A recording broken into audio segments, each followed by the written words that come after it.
আসসালামু আলাইকুম, সবাই কেমন আছেন? আপনাদের সাথে আছি আমি মা মেয়ে ঘরোয়া ব্লগ। দূরে এবং কাছে আমার প্রাণপ্রিয় ভাই ও বোনেরা, আপুরা, বন্ধুরা যে যেখানে আছেন, আশা করি সবাই ভালো আছেন, সুস্থ আছেন এবং নিরাপদে আছেন। আপনাদের ছোট বড় সবার দোয়া এবং ভালোবাসা, আলহামদুলিল্লাহ আমিও ভালো আছি আমার ফ্যামিলির সবাইকে নিয়ে। আজকে একটা ভিডিও নিয়ে এসেছি। ভিডিওটা আজকে এক সপ্তাহ আগের ভিডিও, যখন আমি হসপিটালে ভর্তি হয়েছি তার আগের ভিডিও। কারণ হচ্ছে এখানে লিচুর বাগান বলবেন না লিচুর দোকান বলবেন বলেন তো? এখানে লিচুর বাগানও না, লিচুর দোকানও না, আম লিচুর দোকান আর বাগান না। এটা হলো আসলে আম আর লিচু। আমার ছোট ভাই তো দেশের বাহিরে থাকে, তাই আমরা সবাই এখন এখানে একসাথে হয়েছি। তাই আমার ছোট ভাই টাকা পাঠিয়ে দিচ্ছে লিচু আর আম খাওয়ার জন্য। আসলে তো এখন লিচুর সিজন আর আমের সিজন। যদি আম আর লিচু যদি মন ভরে না খায় তাহলে কি ভালো হয় বলেন তো? এর আগেও আমি আরো 2বার লিচু আনা হয়েছে। তাই ভাই, আমার ছোট ভাই আবার কি করলো, যে আমার মেজো ভাইয়ের বউ, ছোট ভাইয়ের বউ, মেজো বোন, মা, সবাই তো একসাথে আছি। তাই বললো যে আমি টাকা পাঠাই দিই, তোরা লিচু কিনে আয় না খাইস, লিচু আর আম। তাই আমার আবার বোন জামাই কি করলো, শুক্রবার ছিল সেদিন। তারিখটার কথা মনে নাই আমার, হয়তো তারিখটা কত ছিল, আমি 1 তারিখে ভর্তি হয়েছি হসপিটালে, তাই মনে হয় এটা 29-30 তারিখ হবে। যে এই লিচুগুলা শুক্রবার দিন আনছিল, তাই আড়ত থেকে আবার এগুলা সব নিয়ে আসছে। আসার পরে এখন আমরা সবাই মিলে একসাথে বসে যার যতটুক প্রয়োজন যে যতটুক খায়, কিন্তু আমরা একসাথে বসে খেতে আছি। কিন্তু আসলে আমাদের চাল্লিডি দেখলে তো আসলে অবাক হয়ে যাবেন, এত বিচ্ছু পাট্টি কোথায় থেকে আসলো, তাই না? আপনারা আমার সাথে থাকেন, সাথে থাকলে তারপরে আমাদের বিচ্ছু পাট্টিটি দেখতে পাইবেন। যে মাশাল্লাহ, আলহামদুলিল্লাহ, আমাদের এই বিচ্ছু পাট্টিটির জন্য সবাই দোয়া করবেন। আমাদের যাদের ঘরে এরকম বিচ্ছু থাকে তা মাশাল্লাহ, তাদের ঘরটা অনেক আলো হয়ে ওঠে। এই যে দেখেন, এটা হলো বড় বিচ্ছু, এটা একটু বোঝে এখন কিছু। এর আগে বুঝতো না, এখন যদি বসায় যেখানে রাখি ওখানেই বসে। আর এই বিচ্ছু ক্লাস 2-তে পড়ে। আর আরেকজন দেখেন বিচ্ছু, ওই যে ছেলে ছেলে সে এখনো 5 বছর বয়স হয়েছে, সে এখনো ভর্তি হয় নাই। কারণ হচ্ছে তারা নারায়ণগঞ্জ থাকে, তো তারা এবছর বাড়িতে চলে যাব, চলে যা গ্রামের বাড়ির স্কুলে ভর্তি করাবে। স্কুলে না, মাদ্রাসায় ভর্তি করাবে। সবাই দোয়া করবেন যে ও মাদ্রাসায় ভর্তি হওয়ার পরে যে ঠিকঠাক মতো পড়তে পারে, তাই না? আর এই যে দেখেন আম, আসলে আমগুলা প্রথম সিজন তো মনে করছিলাম যে অনেকটা খারাপ হবে, না মাশাল্লাহ, আম লিচু সবই অনেক সুন্দর আর খেতে অনেক মজা। আর এতগুলা 200 লিচু কিনা হয়েছে, কিন্তু লিচুর ভিতরে একটা লিচু পোকা নেই। আর এই যে একটা বিচ্ছু দেন, এটা হলো মেজো ভাইয়ের মেজো মেয়ে। মেজো মেয়ে, এ, সে ঘুমের থেকে উঠছে তো, তার মন মানসিকতা ভালো না, মুডটা অন্যরকম হয়ে রয়েছে। আর হচ্ছে মেজো ভাইয়ের ছেলে, আর এই হচ্ছে আমার বাসার ছোট পিচ্চিটা। তাই আমরা মা বোন ভাইয়ের বউ সবাই একত্র মিলে বসে এই যে আমরা আনন্দ করতেছি। আসলে এই আনন্দটা সব সময় মিলে না, তাই না?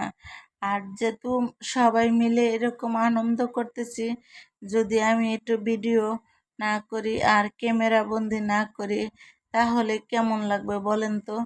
আসলে এই জিনিসগুলা স্মৃতি হিসাবে থেকে যাবে। মানুষ চিরজীবন বেঁচে থাকে না, কিন্তু কিছু কিছু কথা স্মৃতি হিসাবে, বা কিছু কিছু ভিডিও স্মৃতি হিসাবে থেকে যায়।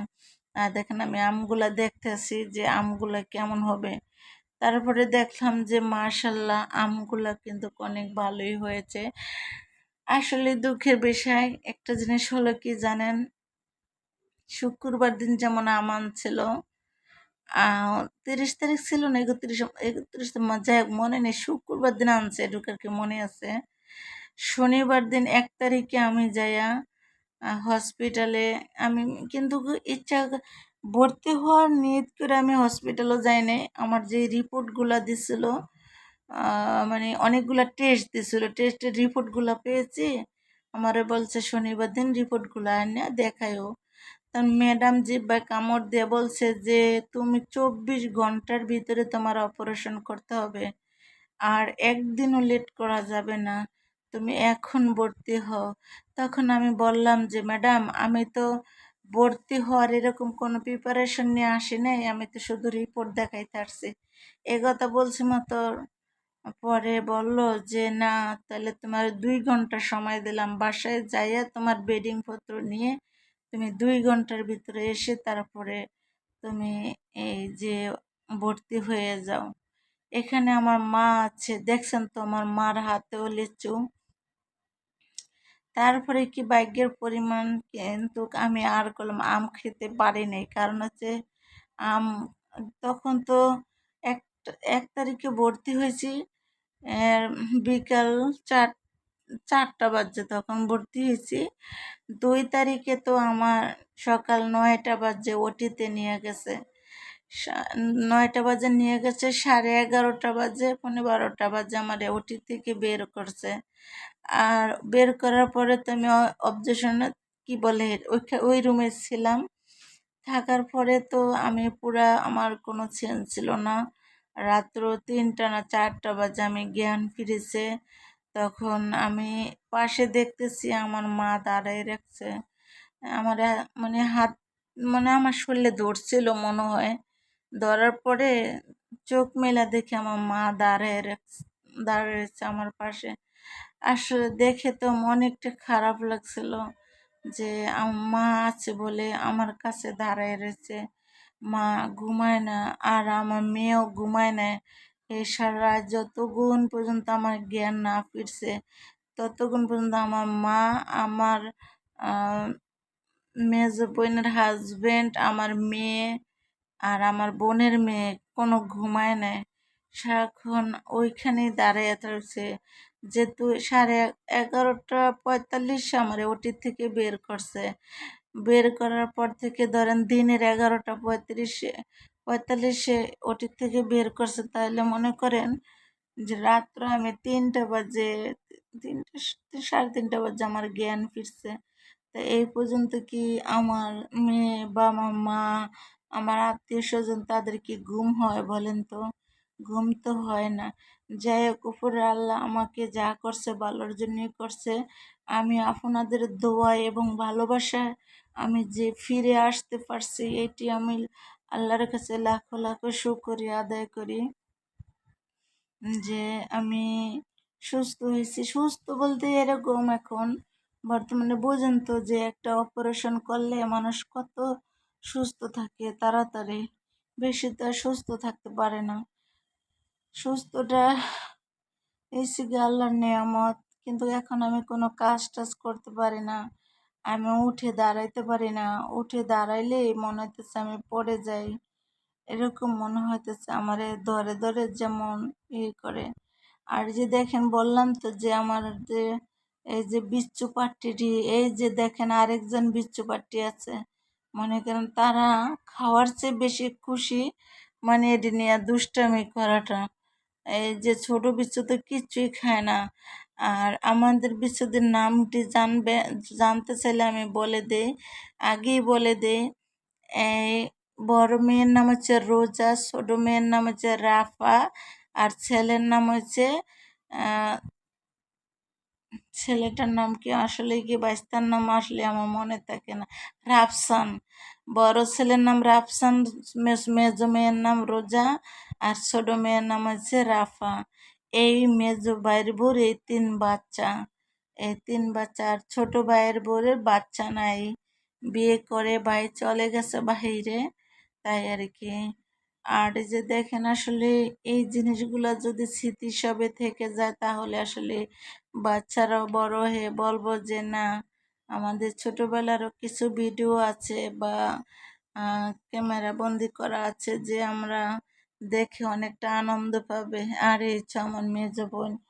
আর আপনারা তো দেখতেই পারছেন, আমরা সবাই ক্যামেরার সামনে এসে গল্প করে কথা বলে তারপরে আমরা কিন্তু এই যে খাওয়া দাওয়া করলাম। আসলে আমি অনেকটা জোরে কথা বলতে পারি না, বুঝছেন? জোরে কথা বললে আমার খুব ব্যথা, মানে অনেকটা ব্যথা অনেক অনুভব, মানে ব্যথাটা অনুভব করলে মনে হইতেছে যে আমি আর ভিডিওতে কোনো ভয়েসই দেই না। আসলে ভিডিওতে যদি ভয়েস না দেই, আমার এমনিতেই আমার ভিডিওটা ড্যাম হয়ে গেছে। কারণ হচ্ছে সিলিন্ডার ড্যাম হয়ে গেছে। আমি ঠিক মতো ভিডিও দিতে পারি না, কারো ঘরে যেতে পারি না। বন্ধুরা, কেউ মনে কিছু নিবেন না যে আমি কারো ঘরে যেতে পারি না। আসলে আমি সারাক্ষণ, আমার আবার কি করছে জানেন, একটু ঘুমের ঔষধ দিছিল, ট্যাবলেট দিছিল। মানে সারাক্ষণ যদি ঘুমে থাকি নাকি, ঘুমে থাকলে আমার না ব্যথাটা খুব কম থাকবে। আর সেজন্যই একটু ঘুমের ওষুধ দিছে। আমি সারাক্ষণ ঘুমিয়ে থাকি। মানে শুধু গোসল তো আর পুরাপুরি করতে পারি না, শুধু গামছা দিয়ে শরীরটা মুছে আর তারপরে কাপড় চোপড়গুলো চেঞ্জ করি। কিন্তু আজকে জানেন, তাও কাপড় চোপড়গুলো চেঞ্জ করতে পারিনি, কারণ যে আজকে হসপিটাল গিয়েছিলাম। যে হসপিটাল থেকে কিছু টেস্ট আসছিল, টেস্টগুলো দিছিল, ওগুলা করে বাসায় আসছি না, আমি অনেকটা মানে ক্লান্ত হয়ে গেছি। পরে আইসা দুপুরে আমারে ফ্রেশ হয়ে আমি কি করলাম, যে শুয়ে রয়েছি, আমারে দুটা ভাত দিচ্ছিল, ভাত খাইছিলাম, খাইয়া মেডিসিন খাইছিলাম। খাওয়ার পরে আবার যে শুয়ে পড়ছি। আমি আজকে কয়েকদিন যাবৎ ঠিক মতো নামাজও পড়তে পারি না। সবাই আমার জন্য দোয়া করবেন যে আমি 5 ওয়াক্ত নামাজ পড়তে পারি, কোরআন তেলাওয়াত করতে পারি, ওজিফা পড়তে পারি, যে আমার এই শক্তিটা যে আমার যে থাকে, ঠিক আছে? আমিও কখনো ভাবি নাই যে আমি এরকম হব।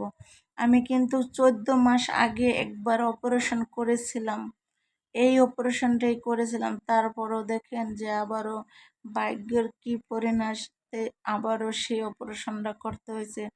যে উপরে আল্লাহ আর সবার দোয়ায় আমি বেঁচে আছি, তার জন্য আমি লাখো লাখো শুকরিয়া আদায় করি, যে সবার দোয়ায় যে আমি এই পর্যন্ত বেঁচে আছি। তাই বাকি আমার জন্য দোয়া করবেন, সবাই দোয়া করবেন আমার জন্য, ঠিক আছে? আর দেখতেই তো পারছেন, এখন আবার বনে আম কাটবে, আম কাইটা সবারই দিবে। আসলে ভালোই লাগলো এই ভিডিওটা। আর যদি আমার ভিডিওতে কোনো কথায় ভুল হয়ে থাকে তাহলে ক্ষমা দৃষ্টিকে দেখবেন আপনারা সবাই। সবাই ক্ষমা দৃষ্টিকে দেখবেন। আমগুলা এত টেস্ট, এত মজা, আমগুলা কিন্তু অনেক মজা লাগে। আর পিচ্চি কেমনে হাসতেছে দেখছেন? যাদের বাসায় এরকম ছোট পিচ্চি থাকে তাদের ঘরটা যে কত উজ্জ্বল থাকে। জানি না কার কার কাছে কেমন লাগে, আমার কাছে অনেক খারাপ লাগে যদি ওরা চলে যায়। যখন আসে তখন তখন আমার কাছে অনেক ভালো লাগে, আর যখন চলে যায় আমার কাছে এত খারাপ লাগে, কি বলবো আর। এই তো আমিও অসুস্থ, তাই সেজন্য সবাই এক এক করে আসছে। তাই সবাই ভালো থাকবেন, সুস্থ থাকবেন। আল্লাহ হাফেজ।